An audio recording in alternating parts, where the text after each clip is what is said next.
사도행전 22장 15절입니다.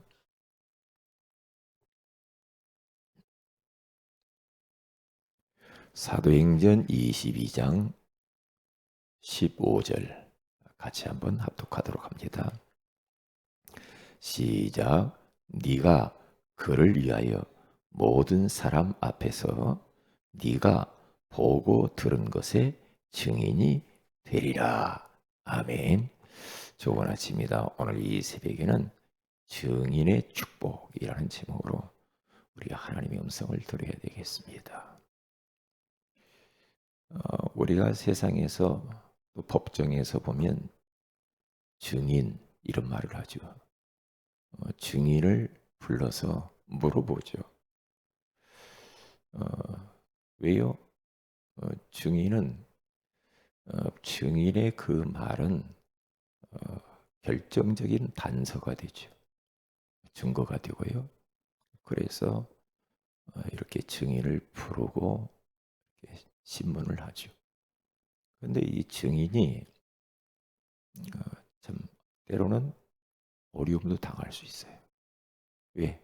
증거를 대면서 증언을 해야 되니까 여러 가지로 힘듭니다. 오라고 하지, 가라고 하지. 또 반대편에서는 또 뭐 막 여러 가지 비난도 하기도 하고 막 그렇잖아요. 어, 그렇기 때문에 어, 좀 어려움도 당할 수 있어요. 몇 년 전에 어, 형사 2명이 저희 집에 찾아왔어요. 어, 증인이 되어달라는 거죠. 뭘 증인해? 옛날에 저희 교회에 그 우리 알잖아요. 정영전 집사님이라고. 그분이 수입이 오는데 도끼를 갖고 와요. 도끼를 이렇게 신문지로 싸가지고 딱 왔단 말이에요. 와가지고 하나님께 보고하고 사람 죽이러 간다는 거죠. 그래서 도끼를 들고 막 튀어나가요.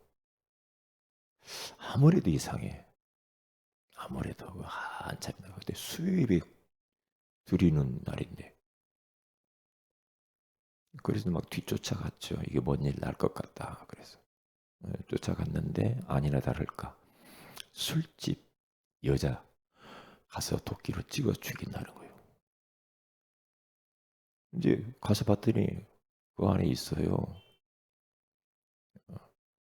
도끼를 딱 가지고 딱 있는 겁니다. 그래서 제가 설득해서 도끼를 뺏었죠. 아마 지금 도끼 어디 있을 거예요, 우리 집에. 이제 큰 사고가 날 뻔했죠. 왜? 술을 먹고 왔으니까. 위험하잖아요. 그런데 며칠 지나서 저에게 형사 2명이 와가지고 증인이 되어달라는 거죠. 증인이. 벌써 술집 여자들이 제가 술집 전도하러 다닐 때 그쪽에 목사님이 와갔어요. 목사님이 다 안다고. 이제 그렇게 이야기를 했기 때문에 저를 찾아왔겠죠. 그래서 제가 증거를 어, 다 알고 왔으니까 내가 뭐 도끼 가지고 왔다고 그랬죠. 그게 이제 결정적인 단서가 되는 거예요. 그래서 2년 6개월 형을 받고 감옥 살다 왔잖아요. 그런데 제가 증거를 증인으로서 이렇게 소상히 이야기를 하는데 하면서도 이거 말을 하지 말아야 되는데 그런 생각도 있거든요. 왜? 우리 교회 성도니까 말을 다른 말을 해야 되는데 모른다고 해야 되는데 근데 다 알고 왔어. 그런데 나중에 이 집사님이 이제 그 형을 살고 나와가지고 저를 찾아온 거죠. 찾아와가지고 왜 목사님이 나에게 불리한 증언을 했냐고 기분 나쁘다고 막 따지러 온 거죠. 그 섬뜩하더라고요. 자기가 검찰 법원에 가가지고 공판 사실을 다 띄워봤다는 거예요. 띄워봤더니 한병철 목사가 증거 쓴 것이 나오더래요. 미안하기도 하고 또 무섭기도 하고 그래요. 왜? 증인은 때로는 어려움도 당해요. 어려움도 당해요. 믿음의 사람들도 증인의 삶을 살면서 많은 어려움을 당하죠. 사도행전 22장 20장 22절에서 24절에 가서 보면은 성령께서 바울에게 예루살렘으로 네가 가면 환난과 박해가 기다릴 것이다. 결박이 기다려. 그런데 바울은 성령에 매여서 끌려갑니다. 가죠. 그러니까 여러분 생각해 보세요. 예루살렘에 가서 복음 증거하려고 하면 결박과 환난이 기다린다고 하는데 누가 거기를 가려고 합니까? 그런데 성령께서 원하시기 때문에 성령에 매여서 갑니다. 그게 성령의 사람이에요. 그게 성령의 인도를 받는 사람이죠. 자기가 불리함에도 자기가 고초를 당할 것을 알매도 끌려가죠. 가요. 그러면서 그가 고백합니다. 내가 달려갈 길과 주 예수께 받은 사명 곧 하나님의 은혜의 복음을 증언하는 일을 마치려 하면 나의 생명조차 조금 더 귀한 것으로 여기지 아니하노라. 그렇죠. 내가 달려갈 길이라 이 말이에요. 증인의 삶. 증인의 삶. 나의 생명을 해하려고 한단 말이지. 그런데 이 생명도 조금 더 귀한 것으로 여기지 않고 복음을 위하여서 던지는 것이다. 참 무섭죠. 무섭죠. 히브리서 11장에 가서 보면은 증인의 삶을 살았던 사람들이 쭉 나옵니다. 믿음장. 사자밥이 되기도 하고 돌로 맞기도 하고 톱으로 몸을 자르기도 하고 굶주리고 매맞고 조롱당하고 그런데 부차하게 변명하지 않았다고 그러죠. 왜냐? 더 나은 본향 천국을 사모하면서 믿음으로 죽음을 맞이합니다. 증인. 그런데 하나님은 그걸 기뻐하셨어요. 사단도 그리고 세상 사람들도 종교인들도 권력자들도 예수 믿는 사람 잡아서 죽이면 끝날 줄 알았죠. 예수 믿는 사람들이 한 사람이 죽는다. 그러면 한 알의 밀알이 땅에 떨어져 죽으면 수많은 열매가 일어나거든요. 그 참 놀라운 일이에요. 예수 믿는 사람 잡아 죽이면 끝날 줄 알았죠. 아니거든요. 아니에요. 더 많은 역사가 일어나는 거야. 많은 역사. 스데반이 사도행전 7장 56절에서 60절에 가서 보면 돌에 맞아 죽어요. 죽잖아요. 복음을 원색적인 복음을 증거하면서 돌에 맞아 죽어요. 죽는데 그 죽는 것으로 끝나지 않았다니까요. 스데반의 환난으로 인하여 흩어진 자들이 그때부터 전 세계로 막 복음이 확산되어져 가면서 안디옥에까지 막 이르잖아요. 그게요. 그런데 스데반이 맞아 죽는데 하나님이 하늘의 문이 확 열리면서 보좌에 앉으신 주님이 벌떡 일어나서 스데반을 영혼을 받으시고 스데반에게 성령의 충만함을 주시고 스데반을 응원해요. 응원해요. 잘했다. 응원해요. 그러면서 그 영혼을 받으셔요. 그러니까 증인의 삶은 증인의 축복은 가서 증인의 삶을 살면은 보호자와 소통이 돼요. 보호자와. 그러면서 시공간을 초월해서 빛의 역사가 나타나요. 놀라운 거죠. 그게 바로 증인의 축복이요, 증인의 능력이요. 그게요. 네.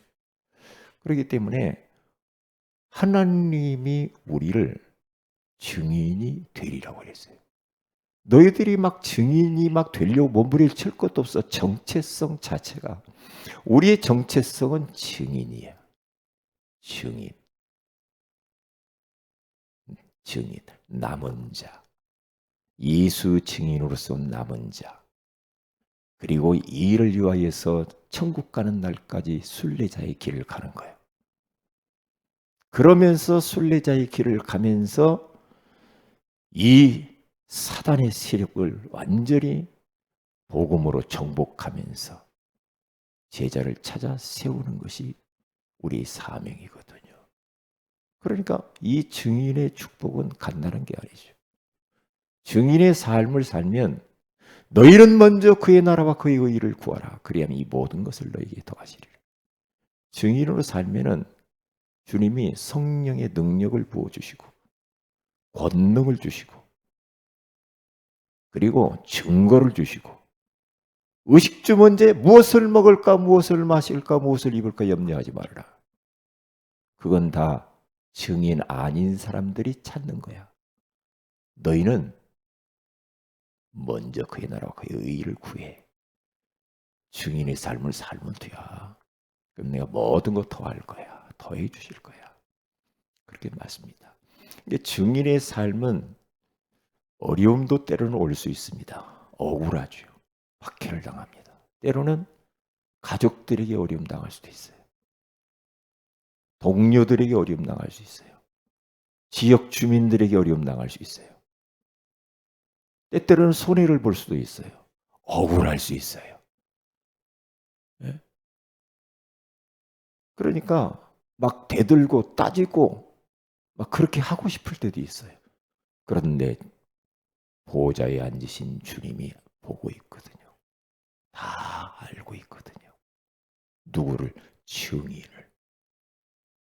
그러니까 우리들은 그 주님 바라보고 증인의 삶을 사는 거지, 눈에 보이는 사람들이 뭐 어떻고 환경이 어떻고 그것 보고 사는 건 아닙니다. 그 배후에 지금도 우리를 응원하고 계시는 그 하나님이 내 증인이시라. 하나님이 아시니까 그 하나님 바라보고 사는 거죠. 그 하나님. 그래서 우리는 증인이 주님이 되리라고 사도행전 1장 8절에 마지막 가시면서 말하는 겁니다. 오직 성령이 너희에게 임하시면 너희가 권능을 받고 예루살렘과 온 유대와 사마리아와 땅 끝까지 이르러 내 증인이 되리라 그러잖아요. 증인이 되리라. 우리 주님이 마지막 하면서 그렇게 말씀하시는 거예요. 증인에게는 성령 충만 주신다. 증인에게는 권능도 주신대요. 증인의 삶을 살려고 우리가 현장에서 복음 증거하면은 또 주님이 증거를 주시겠다는 거죠. 그래야 그 증거를 가지고 또 증인의 삶을 또 사는 거예요. 또 사는 거예요.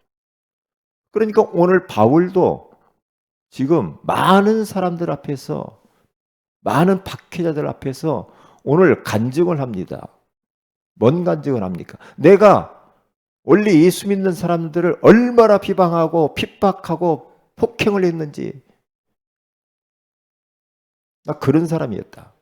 그런데 부활하신 주님을 만나고 난 이후에, 그 주님 만나고 난 이후에 우리 주님께서 말씀하시기를 너는 네가 보고 들은 것에 네가 증인이 되리라. 그렇게 말해요. 그렇게 주님이 말씀을 했다 이거예요. 자기한테 1000명, 1000명을 말씀하셨어요. 그래서 나는 예수가 그리스도신 이 십자가와 부활을 말하지 않을 수 없어. 주님이 그렇게 부활하신 주님이 그렇게 말씀하셨어. 나보고 증인 되리라고. 그렇게 말을 합니다. 그러니까 마가복음 16장 19절에서 20절에 가서 보면은 제자들이 증인들이라고 하시는 그 말씀 붙잡고 제자들이 현장에 나가서 증인되니까 어떤 일이 벌어집니까? 표적과 기사가 막 나타나요. 주님이.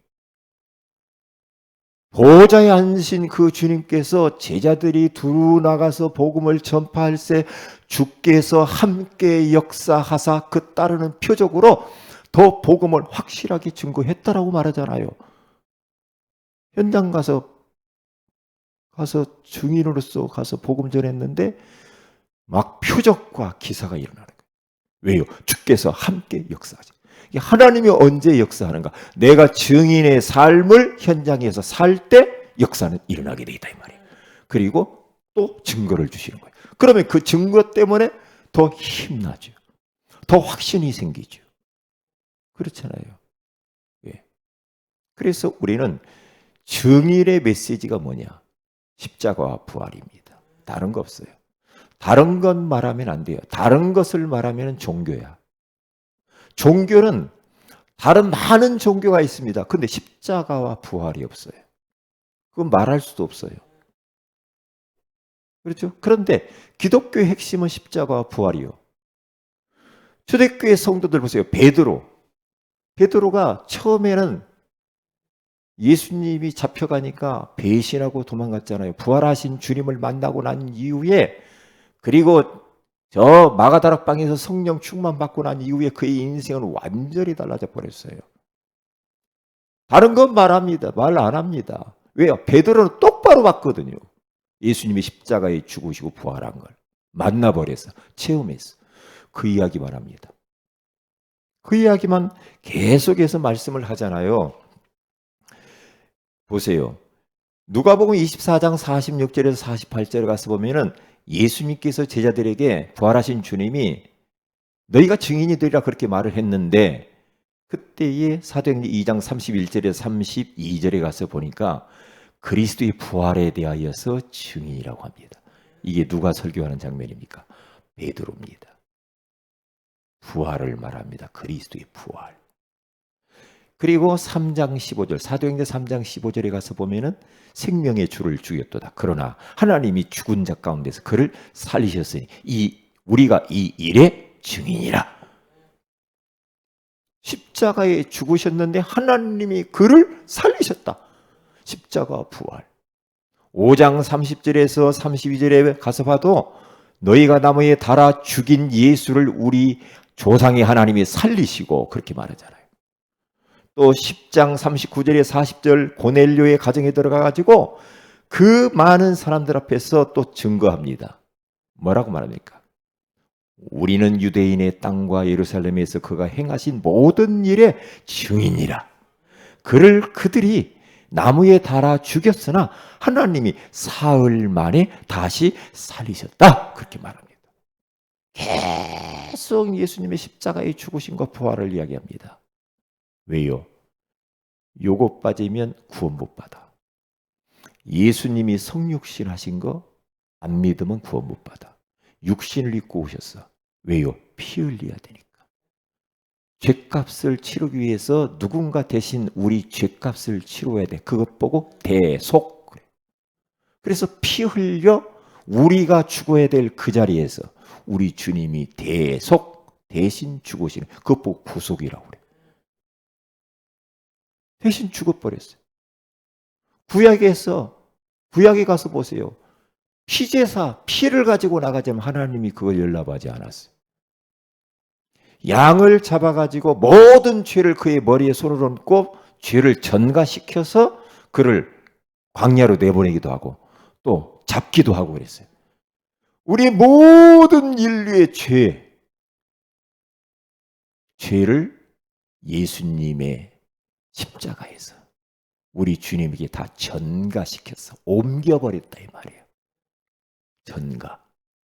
그래서 우리는 죄인인데 죄인된 의인이 된 거야.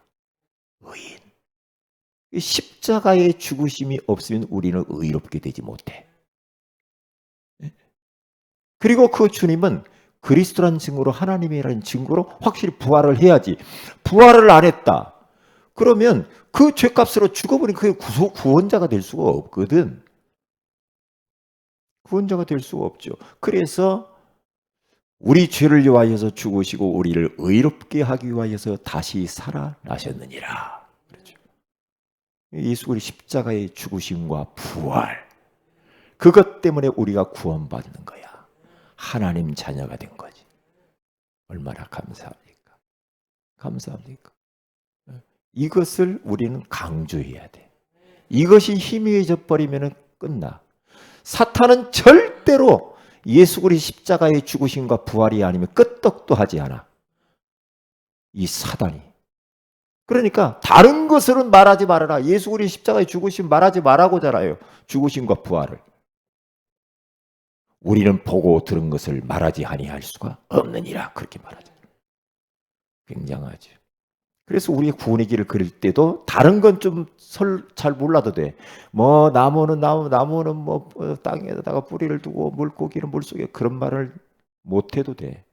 구원의 길을 할 때 십자가의 죽으심과 부활은 분명하게 이야기해야 돼. 왜요? 그게 복음이야. 그게 복음이야. 그때야말로 흑암 권세가 무너져. 그때야말로 죄의 권세가 무너져. 그때야말로 지옥 권세가 무너지면서 하나님을 만나 하나님 자녀가 되는 겁니다.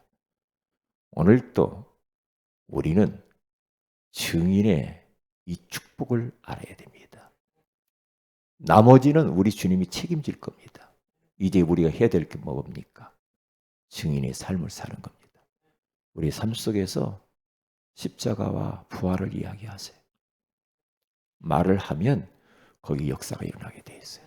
그러면 증거가 나타납니다.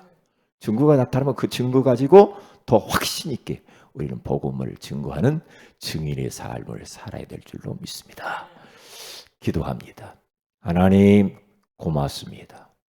오늘 이 새벽에도 증인의 축복에 대해서 말씀해 주시는 것을 감사합니다. 우리들이 주님이 증인으로 이제는 우리를 부르셨사오니 우리 입만 열면 눈만 뜨면 만나는 사람들에게마다 예수 그리스도의 십자가의 죽으심과 부활을 선포하는 그러한 증인의 생활을 하게 하옵소서. 오늘 화요 집회가 있습니다. 하나님께서 큰 은혜를 주시고 한 달 동안 붙들고 가야 할 언약의 말씀을 허락해 주옵소서. 주 예수님 이름으로 기도합니다. 아멘. 하늘에 계신 우리 아버지 이름이 거룩히 여김을 받으시며 나라 임하오시며 뜻이 하늘에서 이같이 땅에서 이루어지이다. 오늘날 우리에게 일용할 양식을 주시고 우리가 우리에게 주인 죄를 사해 준 같이 우리 죄를 사하여 주시고 우리를 시험에 들게 하지 마옵시며 다만 악에서 구하옵소서. 등의 나라 권세와 영광이 아버지께 영원히 싸움나이다. 아멘. 기도하십시다.